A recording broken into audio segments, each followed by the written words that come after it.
హల్లెలూయా. స్తోత్రం. పరిశుద్ధాత్మ దేవునికి మహిమ కలుగును గాక.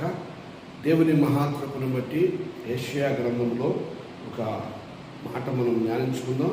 44వ కీర్తనలో 24వ వచనం, అలాగే 45 రెండవ వచనం ధ్యానించుకుందాం. గర్భము నుండి నిన్ను నిర్మించిన వాడు నీ విమోచకుడకు యెహోవా ఎలాగూ సెలవిచ్చుచున్నాడు. నిన్ను నిర్మించిన వాడు యెహోవా ఇదిగో ఎలాగో సెలవిస్తున్నాడు. నీ గురించి ఆయన మాట్లాడుతున్నాడు. చాలాసార్లు మనం కృంగిపోతాం అనమాట.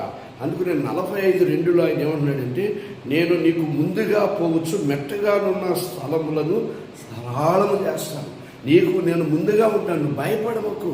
ఈ లోకము కానీ లోకంలో ఉన్నదాన్ని కానీ చూసి నువ్వు భయపడాల్సిన అవసరం లేదు.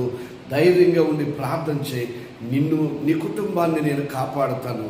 ఇదిగో ఇత్తడి తలుపులను పగలగొట్టేదను, ఇనప గడియలను విరగొట్టిదను.